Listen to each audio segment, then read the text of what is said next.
começar nosso estudo. Então, quero dizer assim, que quem quiser Conectando Dois é uma oportunidade única, porque eu consegui ir direto com a editora com um desconto que eu não estou, então eu estou repassando o desconto para vocês, porque vai ser lançado agora na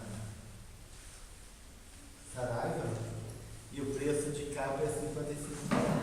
Tá? Então, esse aqui está custando R$35. Mano. 30% de desconto. Pode? 30% de desconto. É um pouquinho mais de desconto. Quase 40% de desconto. Então, e daí se vocês quiserem, tá? Vou querer. Ai, também acho que eu quero. Deixa eu só ver.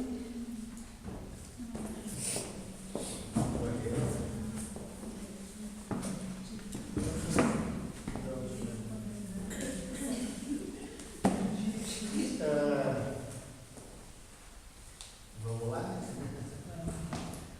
Assim, nós estamos trabalhando no tema da sexualidade, né? Então hoje seria o nosso último encontro desse tema, o terceiro, e eu não vou entrar mais detalhadamente nas paraferias antigas, que são as reversões, porque não interessa muito, eu só uma pincelada semana passada, para ter uma ideia. E eu queria trazer para vocês uma coisa que é mais prática, mais importante do ponto de vista do comportamento humano. Eu vou dizer um exemplo para a gente poder juntar alguns elementos que a gente já vem ensinando aqui. Uma, a gente viu a questão da transferência, né?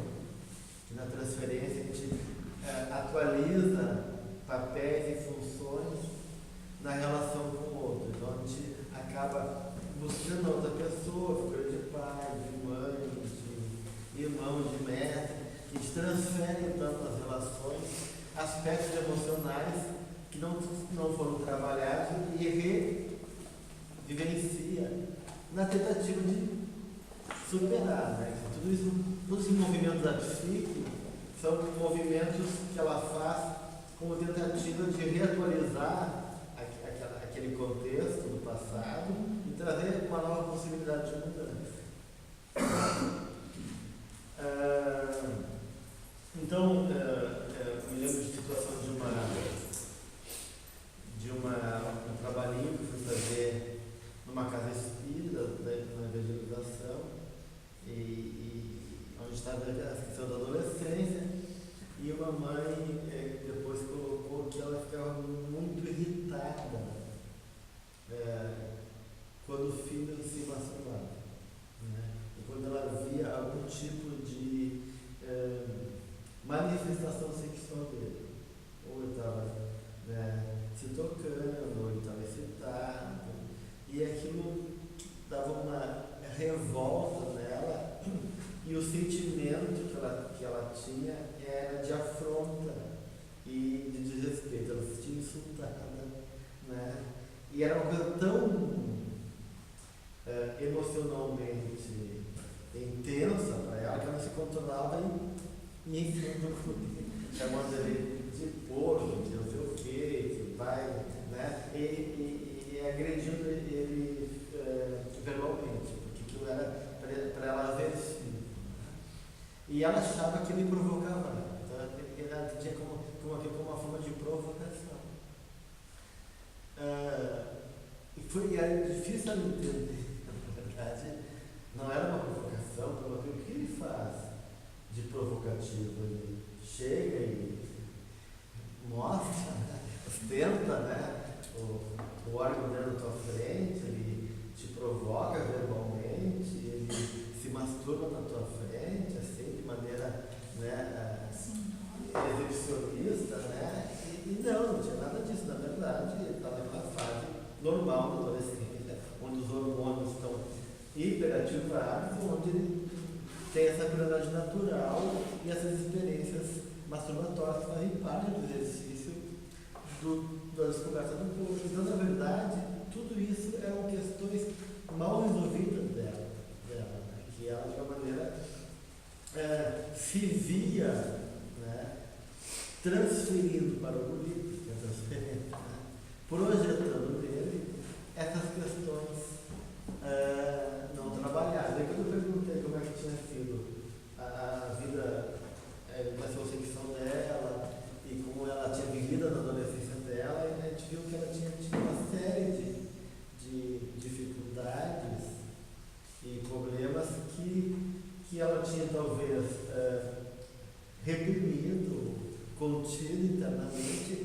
com a sexualidade do filho, isso veio à tona.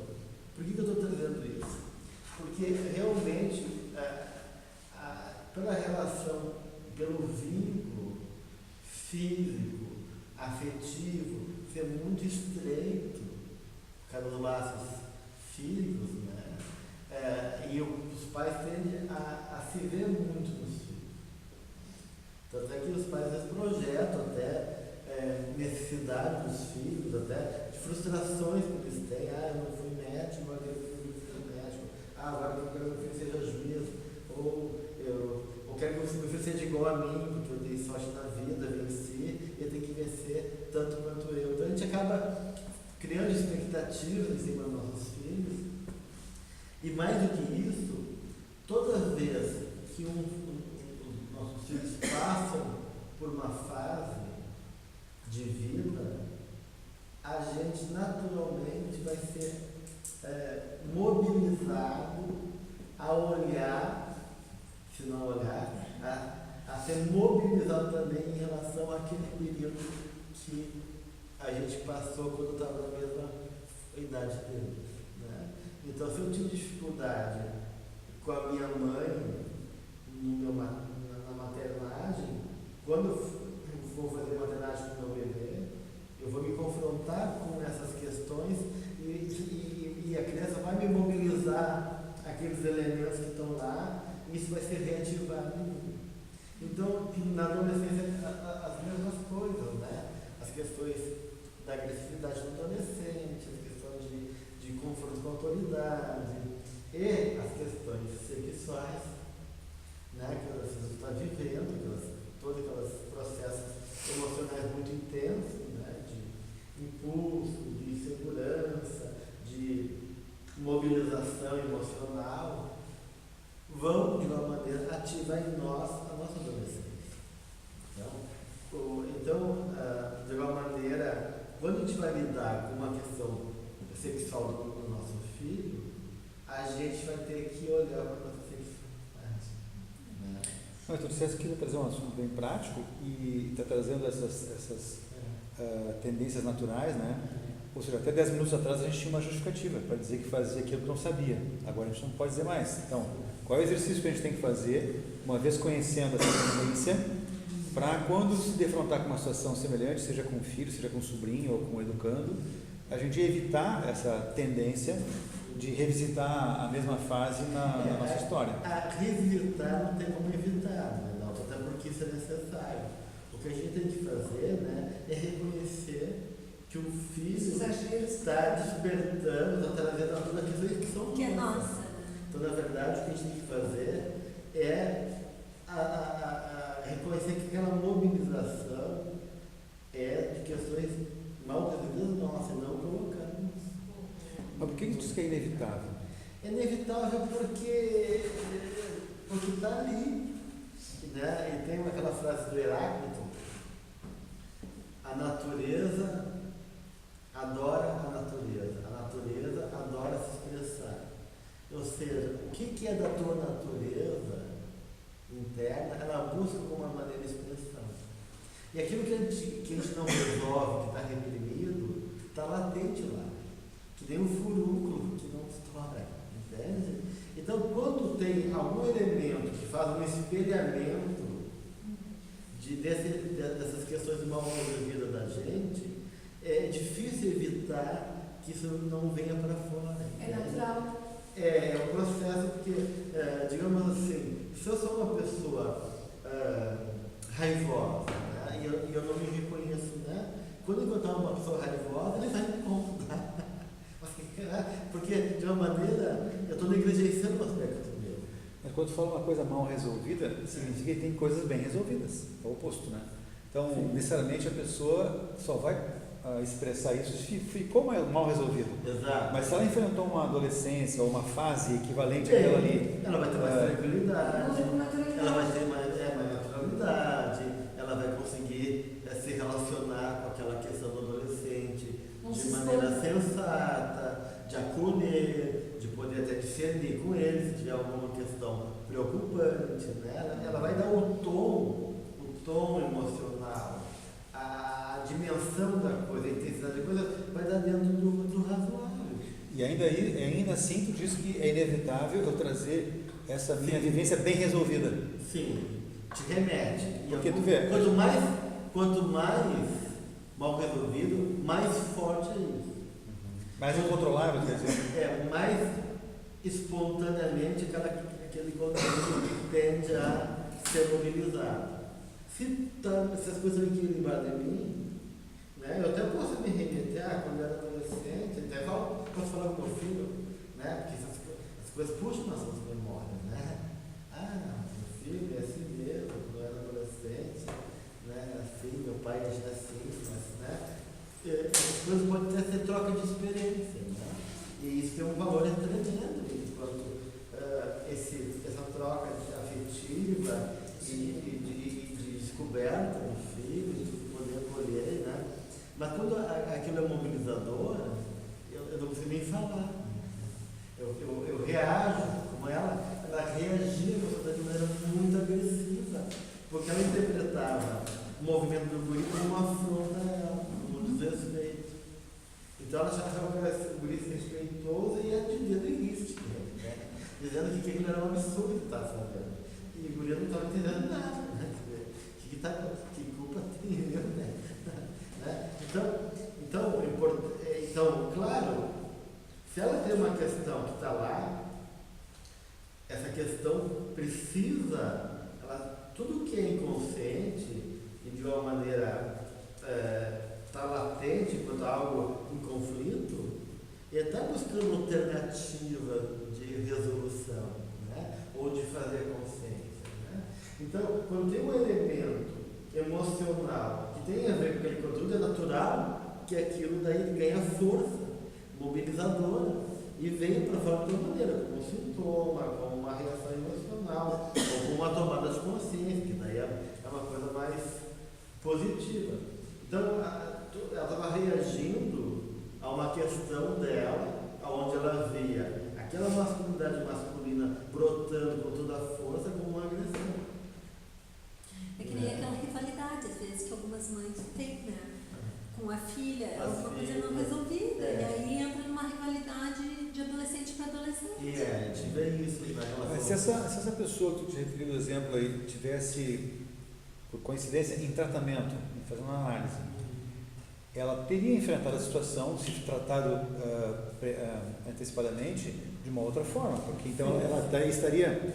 Se espera isso. Então, porque não, se a gente está dando para o terreno da prática ou da realidade, como é que tu vai... eu acho que, imagino, né, que deve ter um nível maior ou menor de controle proporcional ao teu maior nível ou menor nível de compreensão.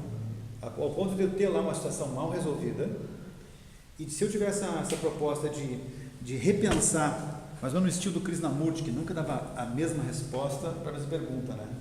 Então, se eu tiver essa predisposição de, antes de aflorar a minha resposta, eu paro e bom, em que ano nós estamos vivendo? Em que época? Como é que é a juventude de hoje? O que eu posso trazer de referência? Eu tenho até dúvidas se essas referências, assim, na minha época, isso aí eu acho que não faz efeito. Acho que não faz efeito. Não é efeito no sentido de orientar, mas a questão do compartilhar afetivamente a experiência. Não que aquela tua experiência possa servir enquanto o mesmo caminho, a mesma solução, mas pode servir como tu teve também o teu dilema. Tu teve também os teus medos, tu teve também as tuas curiosidades. E se tu compartilha isso é uma coisa que é curadora, que é, do ponto de vista vincular, positiva, porque tu está se aproximando da realidade. Quer dizer que não é só eu que tenho medo em relação à minha sexualidade, que tu também teve. Uma identificação para o outro trabalho. Eu lembro quando meu filho tinha 12 anos e ele cresceu muito rápido. Então ele já tinha 1,80 m, com 12, muito magro. E aí ele entrou, aí eu vi um apelido, assim, né? E ele não disse que era ele o apelido Cotonete, coitado, só o cabelo inteiro. Aí eu me lembro que eu fui dentro, e ele andava encolhido, e o médico dizia que ele tinha que se esticar. E aí eu disse, o que estava acontecendo? Não, nada, eu digo, aquele Tu, quando eu era guria, eu era magrela também, era magrela que chamava. Eu digo, no entanto, tem a facilidade de poder comer as coisas e não engordar.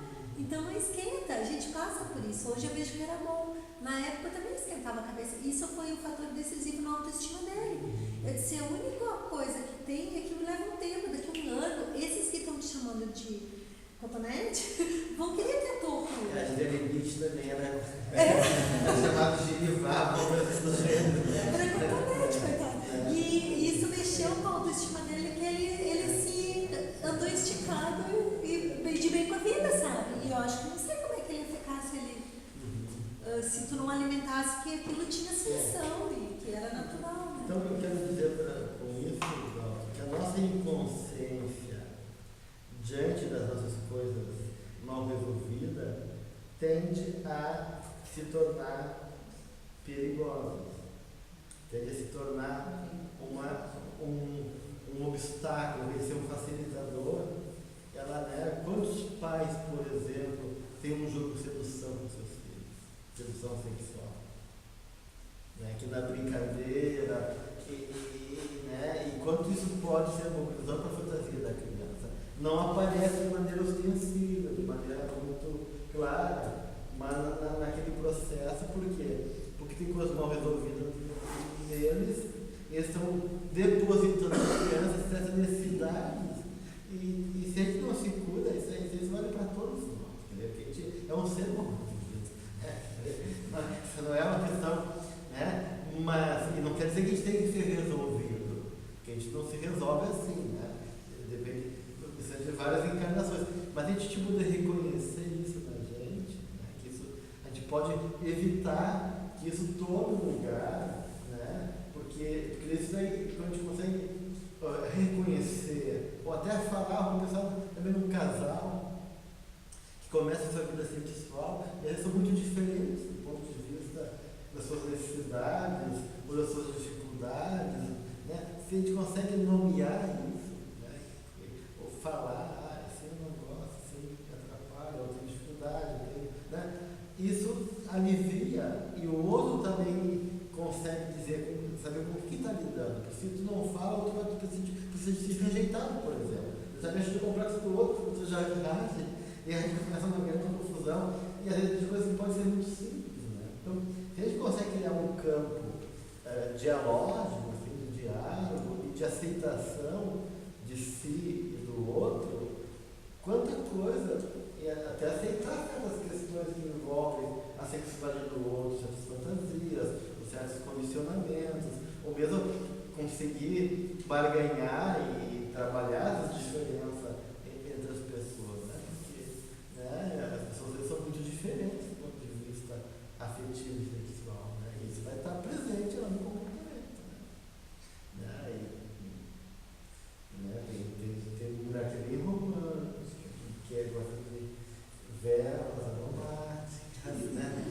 Rosas, né? É outra que fica na cozinha, assim. Então, são questões muito diferentes. Uma gosta de sexo selvagem, né? Misturado com os alimentos, com a carne. Vamos nessa. Conseguir chegar. Isso que foi importante, né? Está difícil, está complicado. Essas marcas que permanecem, às vezes por várias encarnações na gente, essas marcas de experiências vividas bem pregressamente ou até desta própria vida, elas estão aí para serem limpas, né? A gente tem que tirar esses carimbos, essas cicatrizes, né?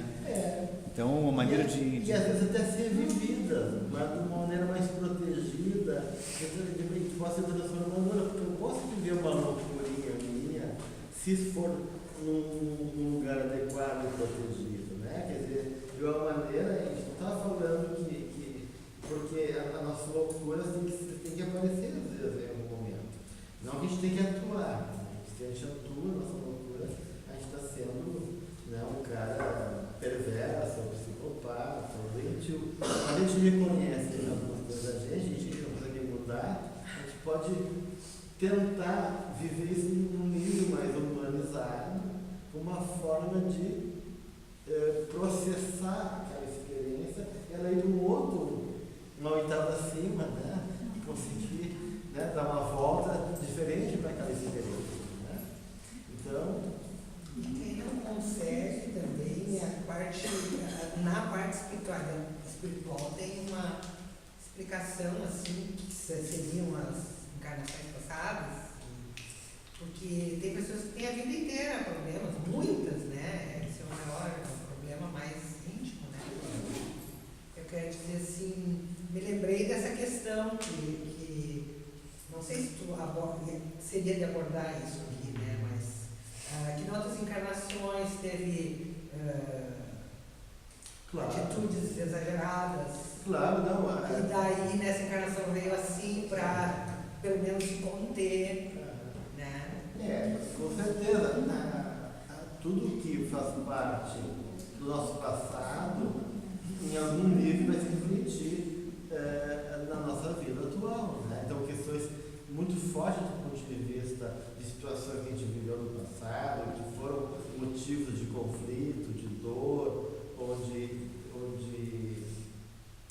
desequilíbrio, desarmonia com as leis internas, divinas que a gente traz, vão aparecer, né, de várias maneiras, em termos de fobia, de tendência, de impulsos, de estados emocionais, né? Então tudo isso até em estados graves, como no nível de uma certa, como o mongolismo, por exemplo, que é um processo bastante forte de encarceramento, né, pela matéria, para que esses impulsos sejam trabalhados.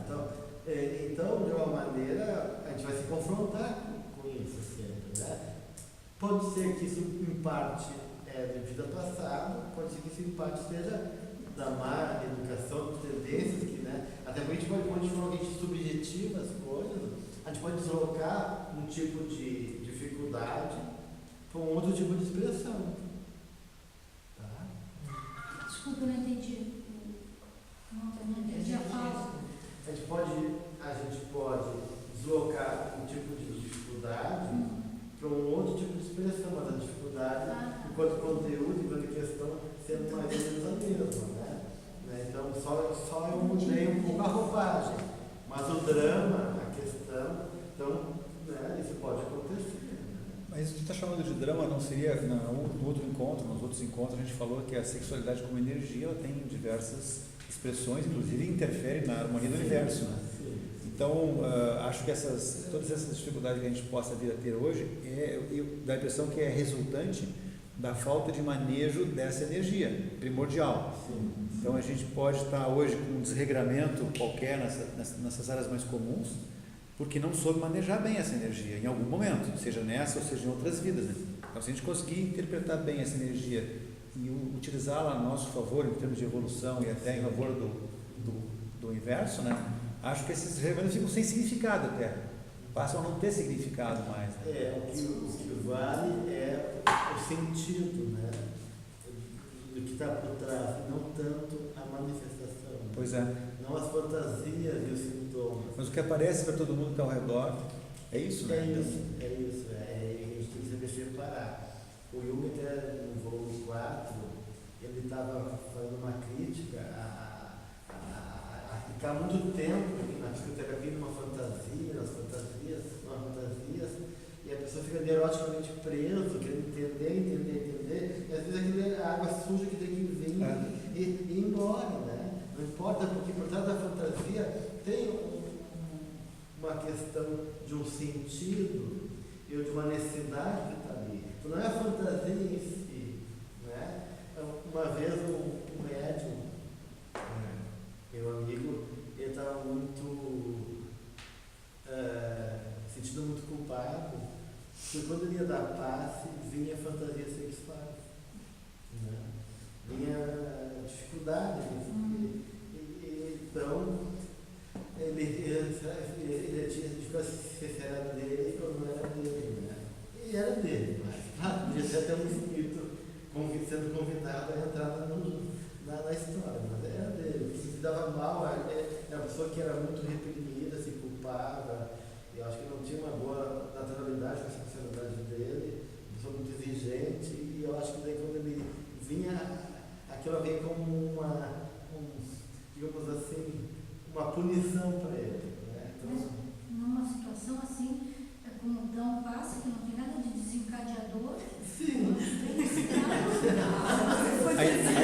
imaginação não tem limite. Não, depende. A imaginação não tem limite. Vamos pensar que não tem nada de desencadeador. De repente ele não tem forte ali, não. Assim, Tá às vezes, sentado. no verão, um Faz isso. fortinho. Mas não tinha a ver com estímulo, tá?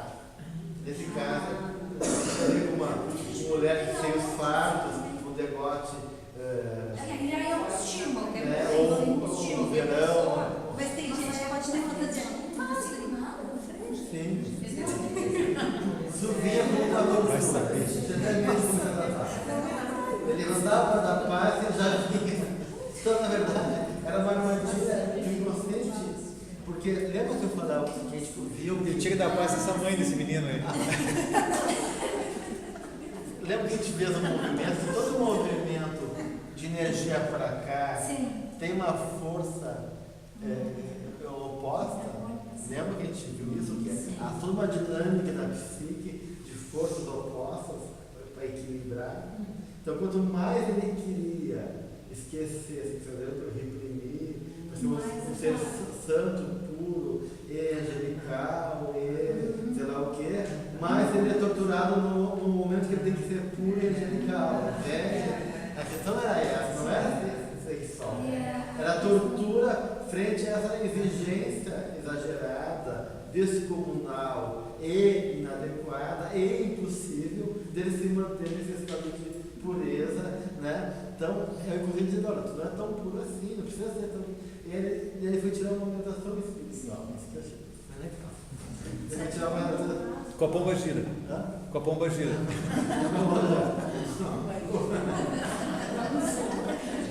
Aí pronto. O mensageiro da casa, né? O orientador da casa, e o orientador da casa assim, meu filho, quando tu está dando passe, tu sente essas coisas? Ele falou, não.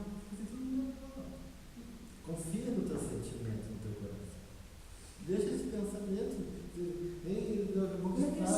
Não se ocupe com ele, não fique se torturando. Confia no teu coração, na tua intenção, está tudo certo, né?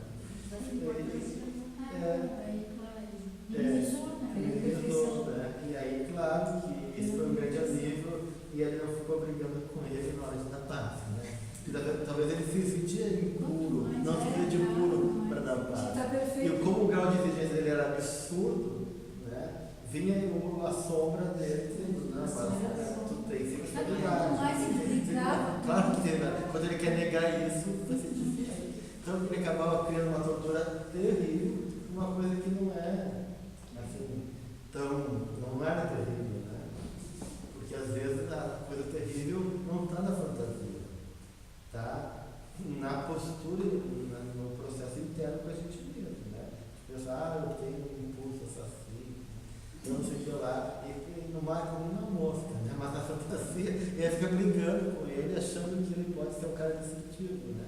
Então às vezes a gente acaba potencializando coisas que na verdade não são verdadeiras do ponto de vista real, assim, esse impulso, né? Mas acaba sendo ativados em função da atitude do né? Deixa eu te perguntar agora o inverso. Começasse a falar a respeito da mãe com relação ao menino. Tá? E o inverso, que os filhos não admitam, a ideia não é essa, não repudiam a ideia de que os pais têm um relacionamento sexual. Parece que os pais são assexuados. Isso também tem a ver com uma... Tem a ver, porque a criança, né, assim como ela pode ter também fantasias, né?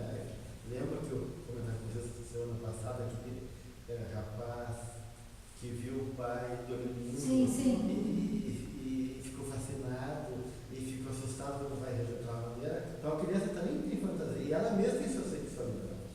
Então a pensar que a criança é um ser também puro, angelical e assexuada, né? O próprio Freud falava que a criança é perversa polimorfa. Todos nós temos uma tendência de uma sexualidade perversa, ou seja, de perverter, de ter direção, e polimorfa, várias formas, né? Ela pode tomar várias formas. Então, a criança, muitas vezes, ela pode vir com curiosidades, ou mesmo uma sexualidade do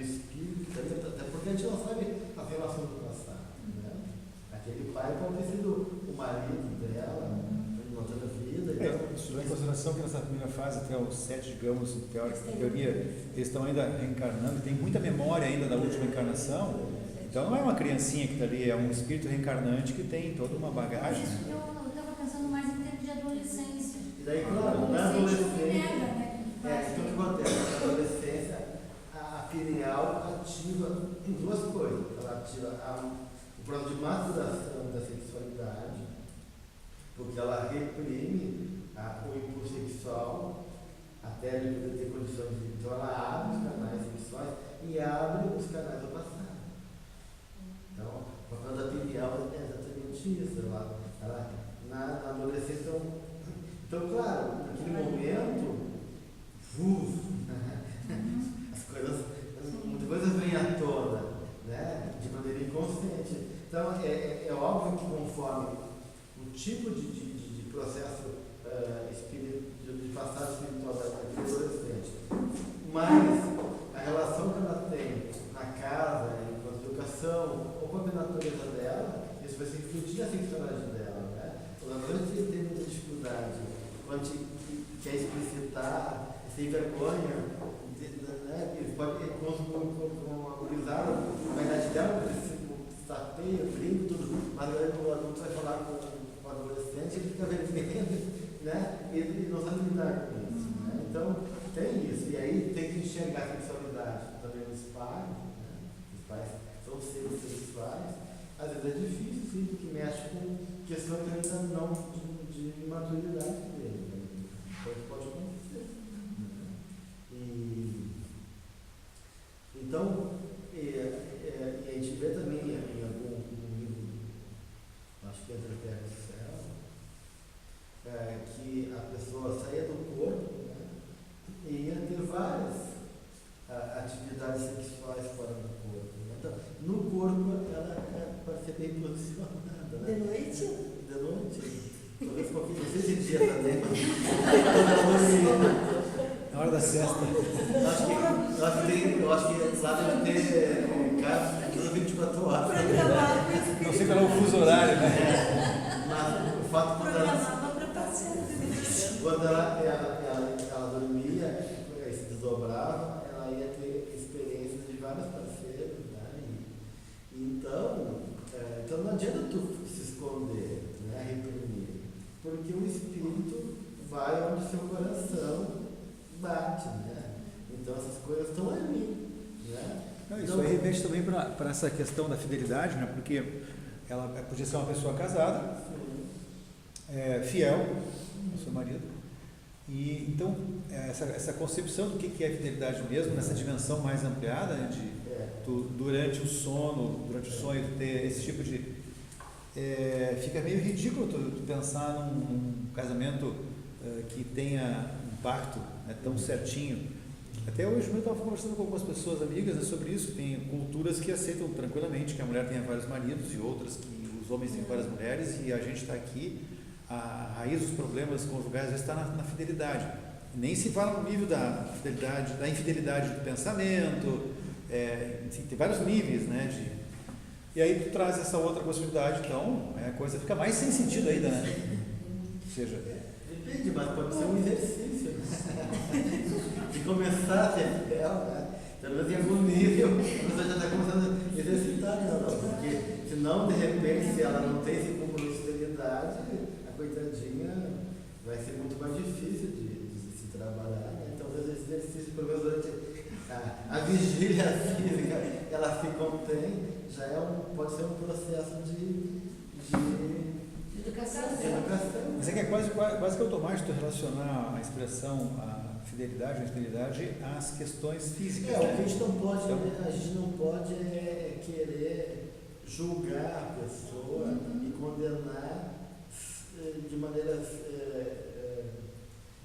muito assim automática e moral, né? Porque esse campo é muito complexo, porque entra a carência, entra a baixa autoestima, entra a necessidade, todas que se misturam na questão sexual. Não é um querer. Não é um querer, mas é um querer que está. Não é uma coisa intencional, quer dizer. Assim. Sempre a opção Sempre a mesma coisa. Agora, qual é a melhor escolha? O que é possível escolher, né? Eu me lembro de uma moça que era casada e estava mal no casamento. Estava muito mal no casamento. Não tinha mais interesse pelo marido, achava o marido muito bobão, muito pouco viril, muito pouco participativo na relação também, né? E nunca é a culpa só de um. Então a pesca da fidelidade, muitas vezes, né, a gente culpa a pessoa que é infiel, mas a gente não sabe o quanto a outra também colaborou. Não que isso justifique a infidelidade, justificando, mas os processos nunca são, né? E o fato é que, então eu fico pensando até que ponto a exigência dela, ou o jeito dela ser, podia estar infantilizando esse homem, e ele estava deixando esse viu pela própria postura dela, ela era muito crítica, ou muito isso, ou buscava ele como um pai, e daí não podia ser homem, que a gente não sabe, fica difícil de. A dinâmica do casal. Do casal, não pode só ver só uma história, né? Mas o fato que ela começou a fazer um curso e se envolveu com um professor bem mais velho que ela, digamos, ela tinha seus 30 e poucos, e esse professor 60, 60 e poucos anos, então uns 30 anos mais velho. E se envolveu sexualmente, então quando ela buscou a terapia, ela estava nesse dilema, apaixonadíssima por esse professor, né? E essa apaixonação é séria, que ela via o professor, mas ela via alguma coisa, né? E meio que rejeitando o marido, né? E aí, o professor está sendo muito bom também na história, né? Porque ele estava numa fase de declínio, né? Seja profissional e seja sexual. Então, ela era um ar fresco, uma aragem nova na vida dele. Então, ele encontrou a fome com a vontade ali. Ela também, né? Ele é muito afetuoso, muito paciencioso com ela, muito presente, né? Do ponto de vista afetivo, né? E aí, aquele dilema, eu continuo, eu rompo com meu marido, puxa, o cara é casado, né? Está lá na vida dele, ele nem quer a semana da esposa, as coisas que ficam naquele processo muito complexo, né? E não pode fazer nenhum julgamento moral, tem que acolher a pessoa.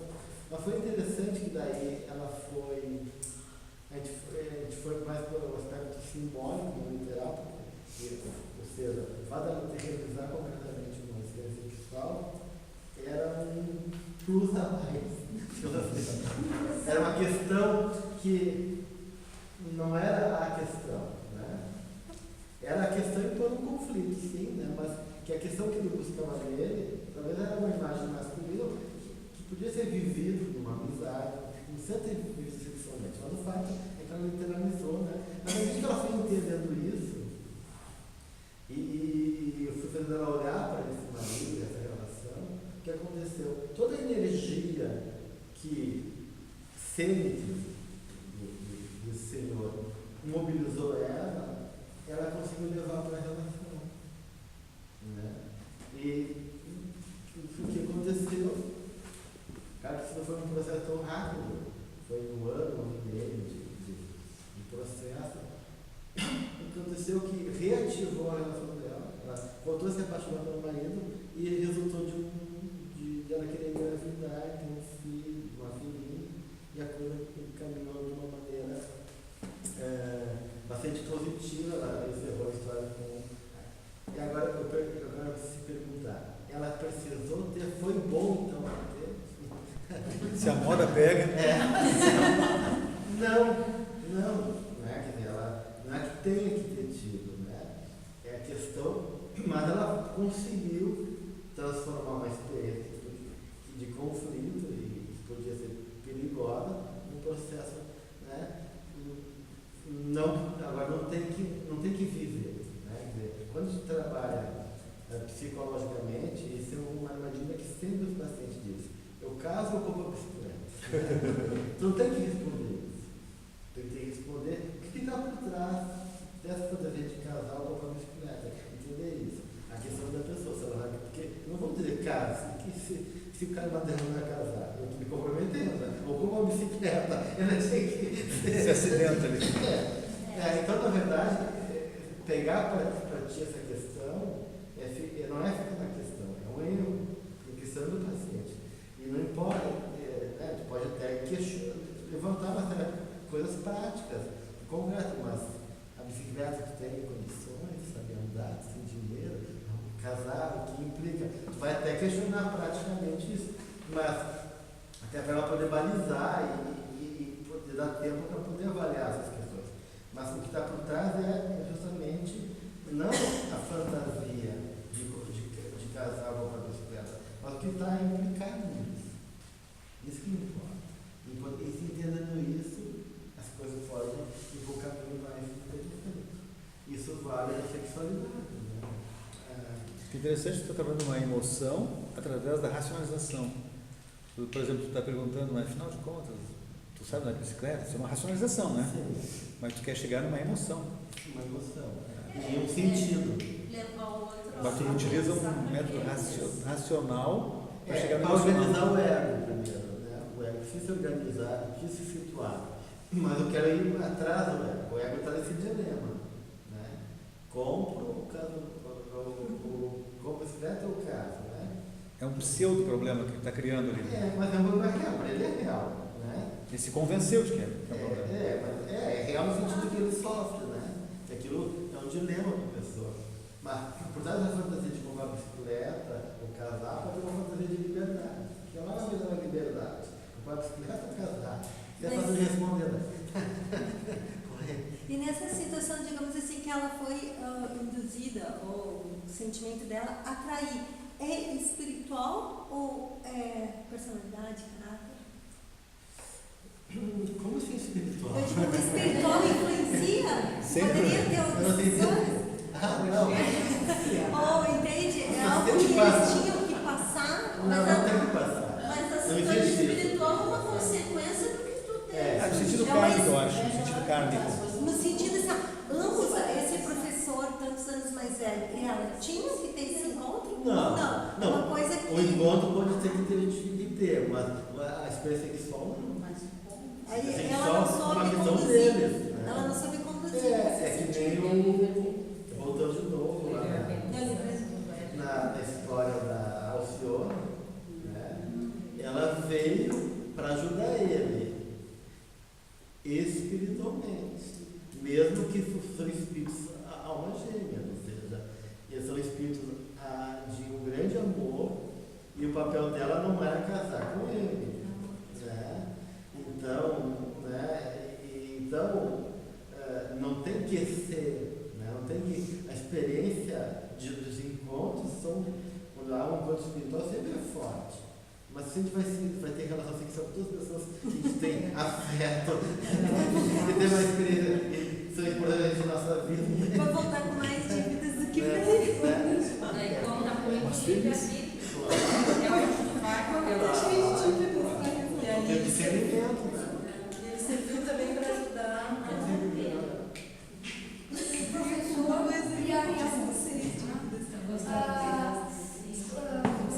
sei se eu entendi a questão. O que está sendo discutido aqui é que se a atração sexual deveria se consumar ou não, se precisaria se consumar ou não. Pode ou não, tanto faz. Não, eu digo Mas se ela entrou na vida dele para dar uma arejada na vida dele, ele está com seus 60 anos, tá? Ele é uma moça de 30, dá uma arejada na vida dele.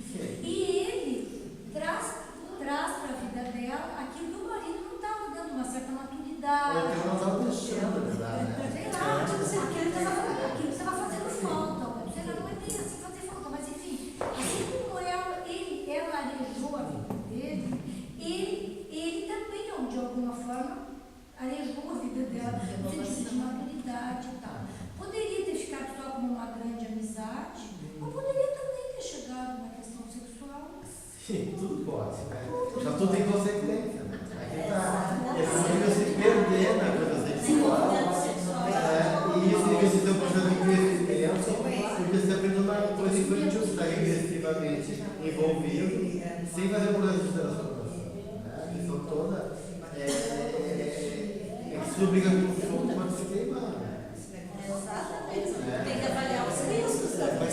tem um outro desfecho aí que talvez tenha a ver com o ego dessa pessoa, da mulher.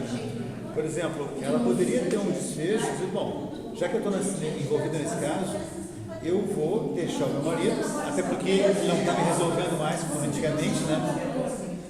E vou assumir essa posição de amante dessa pessoa aqui. Só que eu acho que o ego dá assim, puxa, mas eu não quero ficar na condição de amante. Eu quero ter uma estabilidade, entre aspas, numa relação afetiva com o meu marido, por pior que ele seja. Então, talvez o ego tenha feito com que ela investiu um ano e meio de terapia para chegar para manter a zona de conforto. Porque no fundo ela sabia que ela estava num dilema. Eu não queria. Ela sabia que não podia ir sustentar uma relação com o professor, mas estava apaixonada. Então, ela não quer abrir mão de paixão. E o casamento ela já estava indo perdido. Perdido por perdido. Então eu vou levando até conseguir me estabilizar, de romper. Mas daí ela foi revendo o casamento e reencontrou. Então é uma postura egoística inicialmente. Eu vou deixando. Eu não quero passar. Ela está pensando nessa. Mas aí tem um outro risco, porque ela pode levar uma culpa lá no fundinho. Ela vai acordar e dormir e passar, e vai ter sempre aquela imagem assim, poxa, eu traí. Isso talvez um ano e meio de terapia não resolva. Mas nem chegou nessa questão. Se resolveu.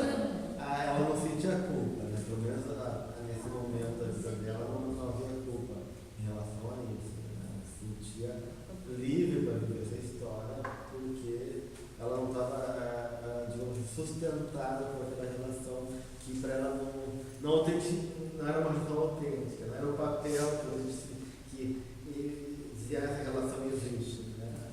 Não, existe um casamento falido, um casamento que não existe, então eu estou livre para viver outras coisas. A gente está vivendo junto, mas a gente não. Então, na cabeça dela a coisa era assim. Mas não compartilhava com ele isso. Assim, tanto é que ele não ficou sabendo. Né? Mas tu vê que coisa gozada, é uma ilusão, porque se a gente desencarna e tem um replay, tanto um quanto o outro vão ter um replay, vai chegar um momento que vai ter que aparecer isso para ele, que ficou numa espécie de... Então, isso que eu quero dizer para vocês, que a questão toda, a gente justifica as nossas questões. Por exemplo, então, existe uma necessidade da alma, que é verdadeira, e uma necessidade do ego, que geralmente é infantil. Tá? E essas duas coisas se encontram na situação. E separar isso que é difícil, né? Então, de repente, tinha algumas qualidades na figura do professor que era uma necessidade de alma, né?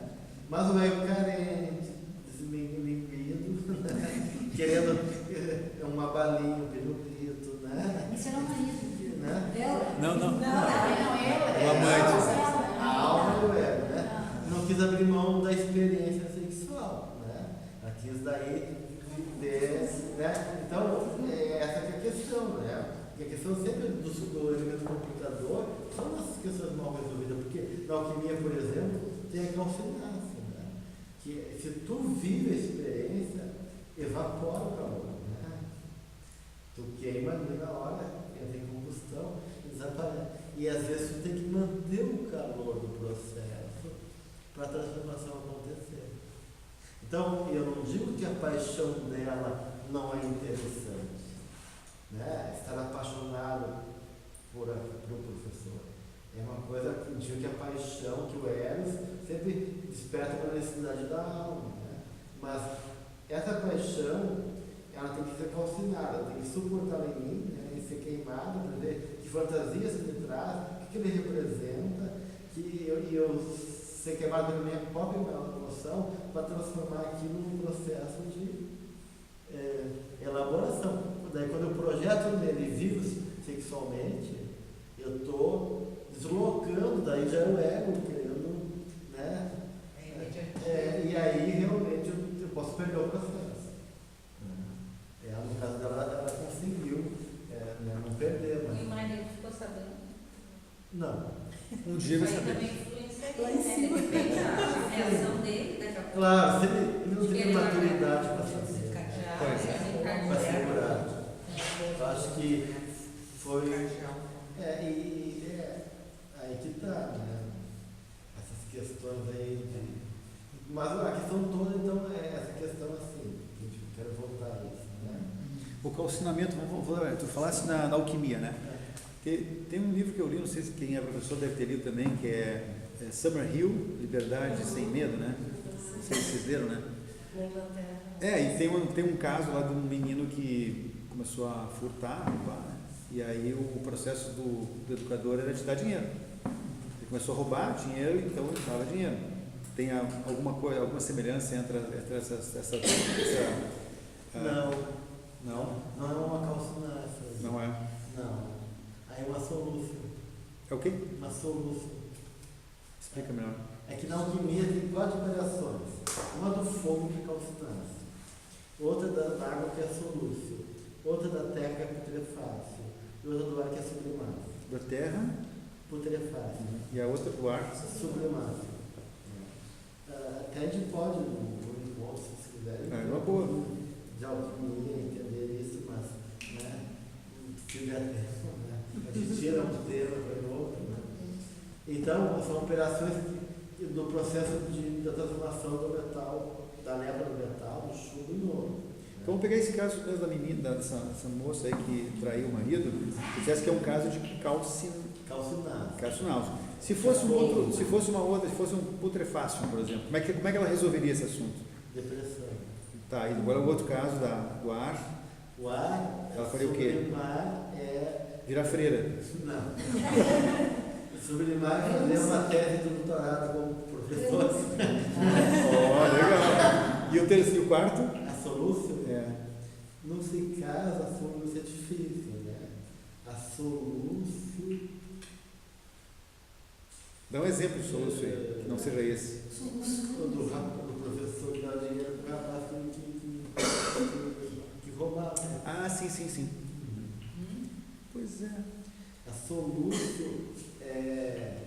solúcio, digamos assim, seria ela dizer que estava querendo ele, desejava ele ardentemente, e ele, em vez de viver sexualmente, pegasse ela no colo, com a filha, e acolhesse ela e fazer esse carinho dela. Essa é uma solução.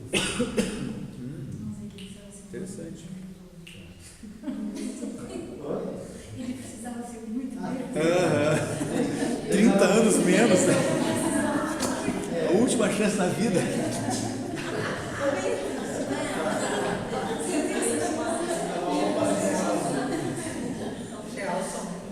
Quanto mais a parte do ego for direcionada para o céu, for evoluída, mais essa pessoa vai usar outros meios e não o primeiro. Porque o ego dele literaliza. Tudo que é literal torna a coisa muito concreta, muito material.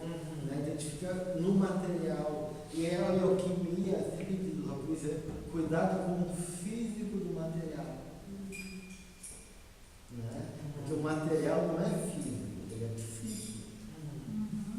Então, cuidado com o físico que identifica no material, no materialismo, na carne, e não na psique, não na sexualidade quando impulso de vida, mas na carne quando desejo sexual. Né? Então, isso é uma coisa difícil de separar, claro, né, um processo. Mas quanto mais a gente está na alma, a gente sai do literal e vai para o simbólico. Mas, na verdade, ela teve que passar por essa experiência para foi o jeito aprender que não ela era para ir. conseguiu, né? Foi como ela conseguiu. Não tem errado, nem certo. Bem, gente, então tá.